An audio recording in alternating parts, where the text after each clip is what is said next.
Oh, that's crazy. No way, look at that. It's Waddles from the Waddles YouTube channel. When the biome makes it into Minecraft with the 1.19 wild update, it's easily going to become one of the most creepy, disturbing, bizarre places in the entire game. From the strange blocks inside of this place to the eerie, massive abandoned structure, the mobs, it's a creepy place. Today we're going to immerse ourselves in that creepiness, just soak it all in. Here are 25 things you probably didn't know about the Deep Dark.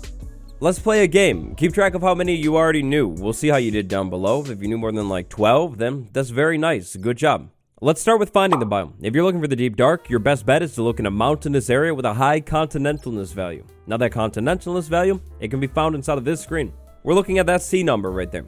In my world, the Deep Dark generated right below this area right here. Lots of mountains, very dry. Of course, even the most beginner would know that mobs spawn inside of the biomes in the game. That's literally just how the game works. Inside of the Deep Dark, things are actually going to work a little bit differently. Inside of the Deep Dark, no hostile mobs will actually spawn. Now, usually you'll find the Deep Dark mixed in with other biomes like the Dripstone Caves. Mobs could definitely spawn inside of the Dripstone Caves biome, but inside of like the actual Deep Dark biome, so like right over here, no hostile mobs will spawn. Only the warden.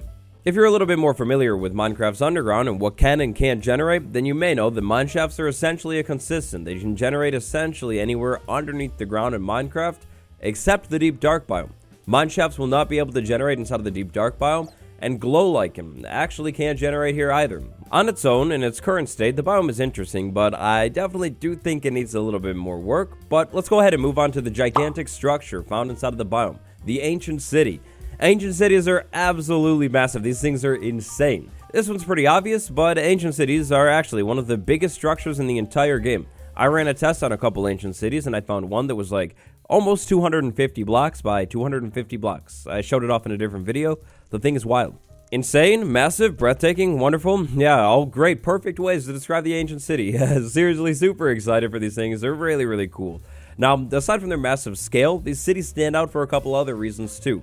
Reason number one, candles. The ancient city is the only structure in the entire game right now that actually uses candles in world generation. You can find the plain, undyed candles inside of these cities, and also white candles inside of these cities as well. I really hope that in the future, more structures actually use candles because they're so aesthetic and they're so amazing. Now, aside from candles, you can actually also find skeleton skulls generating inside of the ancient city, which, oh boy, that's a big one to me. Like, that's one that I'm seriously, like, really excited about. They're not exactly like the most common things inside of these cities, but they're here. Skeleton skull right there. There was actually one inside of that big house over there as well. Skeleton skulls. Now, in terms of the overworld generation, ancient cities are also the only place you'll be able to find soul soil generating inside of there, and soul sand generating as well. Soul sand can be found over here, and yeah, like I said, soul soil right over there. Ancient cities, absolutely amazing without a doubt, but it's time to move on. Let's go ahead and move on to the sculk catalyst. The sculk catalyst is the block that causes the spread of the sculk. If you're looking for the sculk catalyst, you'll be able to find them generating inside of the Deep Dark biome, generating inside of ancient cities, and inside of loot chests inside of ancient cities, at least right now. Now, the spread of sculk, it's actually linked to experience, not death. Over here we have a villager, this poor villager. We take it out, doesn't drop any experience, no sculk. The creeper, on the other hand, if we take the creeper out, of course, experience and sculk.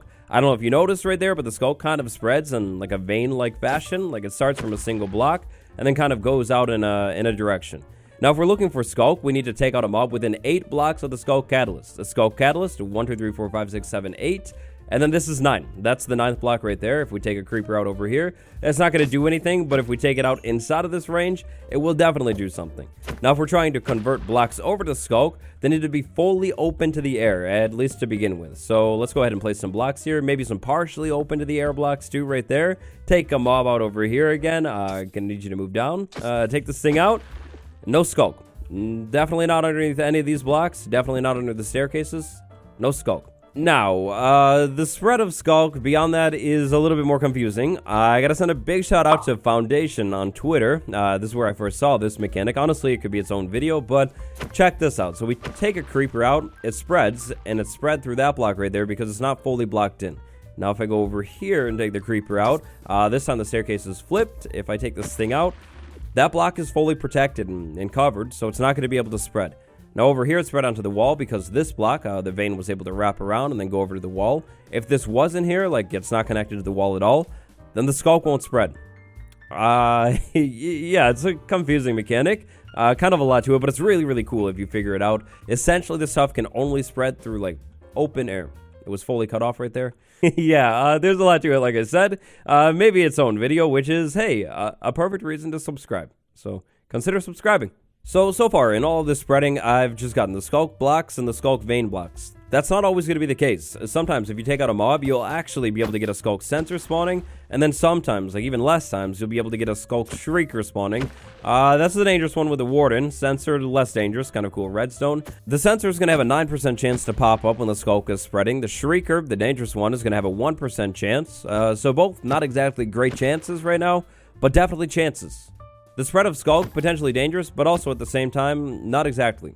Spreading sculk can only take over certain blocks, and most of those blocks are natural blocks, so things like deepslate and stone. And finally, for the sculk catalyst, let's talk experience. When you mine one of these things, you're going to get 20 experience. Compared to a creeper, that's actually insane. Creepers, for reference, are going to drop 5 experience when you take them out. Skeletons, same thing. 5 experience when you take these out. 20 versus 5?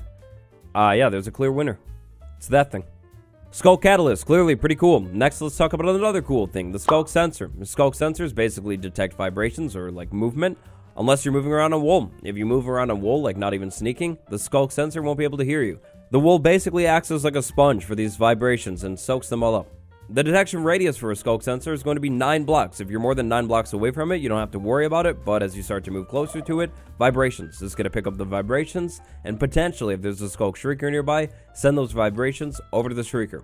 When paired with a shrieker, bad for sure. When paired with a comparator and a little bit of redstone knowledge, good, definitely good. So comparators, when paired with a sculk sensor, can basically sort out the vibration. Right here, we're getting a signal strength of 1, because I'm moving around, that's what it's seeing. If I go ahead and mine this, signal strength, way more signal strength because it knew that I broke a block, and then this time, if I go ahead and place a block, a lot of signal too. Comparators will allow these things to sort through vibration types, giving this thing way more functionality.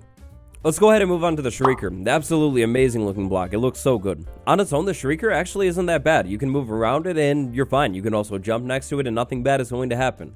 If you jump on top of it, something bad will happen. Or if you give it a redstone signal, something bad will happen.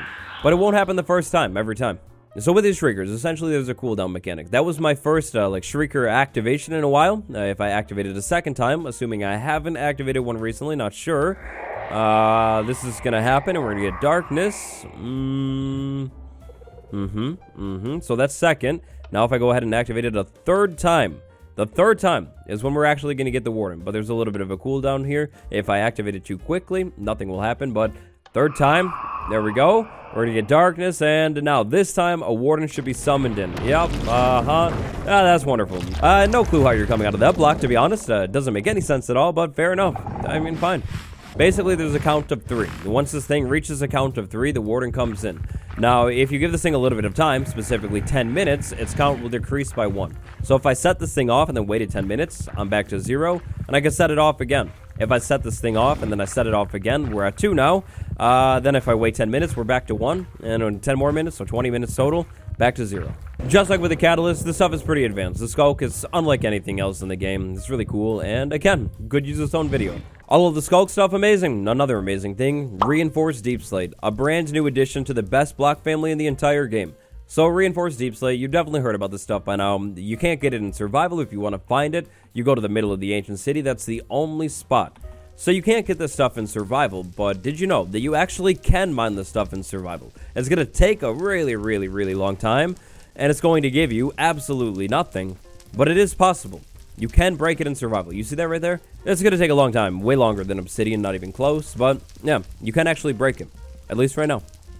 Alright, this one is essentially a giveaway. A lot of people have talked about this. You probably heard about this, so just go ahead and add this to your counter. But reinforced deepslate, piston, you can actually move it with pistons, at least in the first experimental deep dark snapshot.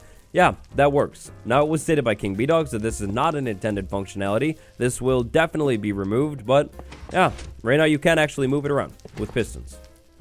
So keep this whole piston thing in mind for a second. We can move it with a piston. That's great. That's wonderful. How about an explosion? If we blow something up next to this block, what's going to happen? Well, actually, nothing's going to happen at all. This block is completely immune to explosions. Strategically move a couple of these things into place. Spawn a wither in the inside of these things. Easiest wither fight in the world. To wrap things up today, let's talk a little bit about the star of the show, the warden. Summoning the warden. So the shrieker. I have a shrieker. I made it really mad. Next is warden, right? Well, wrong. Why? Because it's way too bright in this area. Even if it was, like, let's say the middle of the night, the shrieker, still, really bright around it, so the warden's not going to be able to pop in. Essentially, what's going on here, we have an 11 by 13 by 11 box around the shrieker. If we get the light level higher than 11 all around the shrieker, no warden at all. So you can stop the warden with light. Now over here we have a shrieker in the darkness. If I jump on this thing enough, walk on it, activate it, the warden should eventually pop up. Yep, right there. That's the warden. So the warden has an absurd amount of health. 500 health total. That's insane. The warden is also blind, so it won't be able to see you moving around, but it can hear your vibrations. Oh no, the warden sees me. It's running at me. I have a hallway that is 1 block wide, 3 blocks tall, and it can fit. The warden can fit into a hallway that is 1 block wide and 3 blocks tall. Yeah, so gotta be honest, looking at this thing, the size of it, makes no sense at all, but yep, that's how the hitbox works. Right now, the warden can definitely easily fit into this hallway right there. If it was 2 blocks tall, we'd be safe, but 3 blocks, that's my bad. Let's talk about distracting the warden a little bit. So we have a bow, we have an arrow, we shoot the arrow, the warden will go over to the arrow. That's great, it found the vibration. Snowballs are also gonna work, which is really, really good. But if you do it too quickly, the warden will actually get more and more aggravated and actually find you. So snowball, another one, and somehow it just figured it out. It knows that I'm right here throwing snowballs, shouldn't have done it. There's a cooldown mechanic that comes into play here. If the warden senses another vibration within 5 seconds, it gets more and more angry and basically can just figure out where you are. I have no clue how that works, but that's how it works. So that's it. On any normal day, that would be our list. 25 things you didn't know about the Deep Dark, or maybe you knew some of them. But today, it's not a normal day. It's a bonus day. Bonus day. For those of you who watched all the way through the video, thank you, truly. There's no higher honor that I could give you than Sculk Jaw. Number 26. Originally, there was another Sculk block that was planned to be in the game.